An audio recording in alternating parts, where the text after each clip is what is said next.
Okay, good morning and welcome to Yeshiva YouTube. Iyun to lean on. Today we're doing Simon Kuf Lamed 130 in Arachayim, Ribbon Shalom.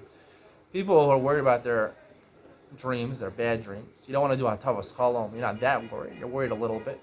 So here in Eretz Yisrael they say they duchen every day. So the Gemara in Brachos says if you dreamt something, you don't know what it is, good or bad, you can say this Ribbon Shalom, which is basically a plea to Hashem that He should make your chalomos for the good and not for the bad. This is a person who's worried about it. If you're more worried about it, you do a thing called a tavas chalom, which I think the Shulchan Aruch talks about a little later. You say this during the Siyas Kapayim, and in places where there's no Siyas Kapayim, you can say it during Bracha. The Ramah says, while the Chazan is saying Sim Shalom. So it's connected to the Bracha of Sim Shalom. It's also connected to Siyas Kapayim. I want to say an idea here in Siyas Kapayim. What is the idea in Siyas Kapayim? Now, as opposed to when you daven, you're supposed to, the Pasuk says, I extend my kapayim l'shamayim, right? When you daven, you sort of ask Hashem, this is the position of your hands, right? The position of your hands is you're underneath it, you're directing your prayers upwards to Hashem. Right? The Gemara says you should chavin einav lamata, libo lamala. You should sort of, daven to Hashem, right? I've explained in Hilchos Tefillah that that's really for beginners to daven to Hashem. Really, the point of Tefillah is for you to figure out what you're doing in life. I want to elaborate on that more over here. But in Siyas Kapayim, at the end of your Shemona Esrei, and then Chazaras Hashas, in Siyas Kapayim, and one of the halachas in Siyas Kapayim, the Kohanim, when they're blessing you, they put their hands like this. The palms are facing down, sort of separating between Shamayim, right, and you, right? One of the Gemara says that La'olam lo yard shechina lamata ma'asara, usually 10 tefachim. Some Kohanim, they're not so tall, 10 tefachim.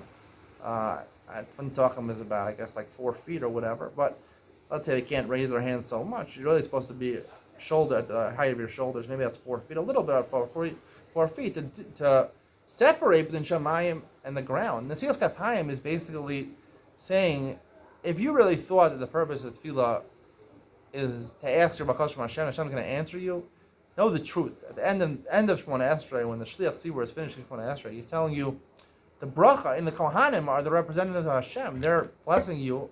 Hashem's commanding them to bless you, right? The Kohanim are basically telling you that it's up to you, right? If you couldn't figure it out yourself, right? Beginners, they daven to Hashem. They're looking for Hashem.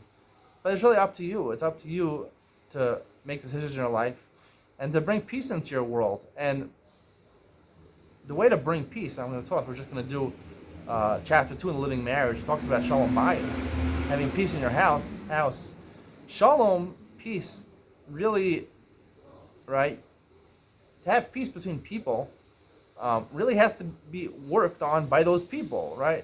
You can daven for Shalom, for peace, but Shalom, I think, is the biggest manifestation when we realize we got to work on our problems ourselves. If people are fighting with each other, the only way you're going to solve your problems is to talk to each other, have communication, and reach a compromise. And that's what we're saying. At the end of the day, a lot of the problems we have in life are involving other people and disputes with other people.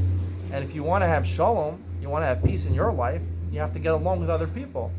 And to get along with other people, right, you really have to work on your own midos, work on yourself, and make agreements, peace deals or agreements. And any good peace deal has to be fair for both parties. Each one is giving up a little bit of what they believe in principle, but they want to have peace. They want to have Shalom. So that's why the end of Shemona Esrei and Siyas Kapayim, they're saying, listen, it's up to us. It's down below. We have to make peace between ourselves. We can ask Hashem for some Shalom, but recognize it's coming from you. Now, what does it do with chalomos, with your dreams? The answer is that dreams are a very strange thing. We don't know when we're asleep. It's like, we're in the hands of God. We say in the morning, we say, Moda'ani, and Hashem returned, Shama Shachzar to be, that you returned our neshama. There's no more time that we feel that we're in the hands of God. We go to sleep because we're really like almost dead during those times. You're half dead at those times. So, and you have dreams during those times. So, if a person would wake up from a dream and say, whoa, that's a bad dream, or I don't know what I dreamt, who's he going to talk to? Hashem. Hashem was in control. I'm half dead at that point. That's dafka what we say, Ribbon Shalom, they instituted to say in the middle of the Siyas Kapayim or in Sim Shalom, to recognize that dreams, as the Gemara says, are not so important. Maybe there is a kernel of truth in dreams, but at the end of the day, don't worry about dreams and focus on practical, what's going on now, right? Yes, you can daven emotional, my chalomos should be latov, but Hashem wants, even while you're davening to Hashem, because you feel like you have to daven to Hashem, because your chalomos are controlled by Hashem when you're almost dead. Remember, the main part of life is your decision making, what you choose to, how you choose to act in this world, and how you choose to make peace deals with other people, peace treaties, peace arrangements, peace agreements with other people. And remember, it's up to you. At Nesilas Kapayim, it's down below. It's in our stratosphere over here, our 10 tefachim below. Hashem doesn't go there. Remember, if you want to work on peace, and even your chalomos, don't give so much credence to them.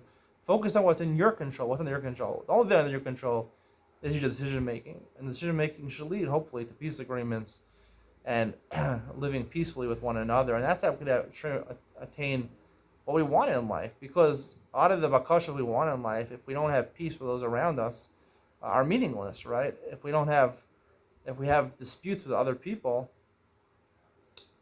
it renders all the benefits of life meaningless, because you're constantly in a state of bickering, a state of fighting, a state of anger. Anyone knows who's been in a bad fight.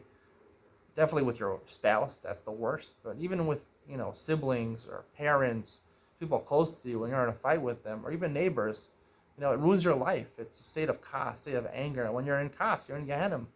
So you got to get along with people. It's up to us to get along with people. And if you think, even dreams, which seem that they're interested in Hashem, don't worry about them. Focus on the practical.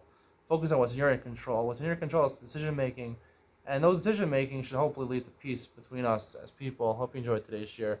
See you in the next one.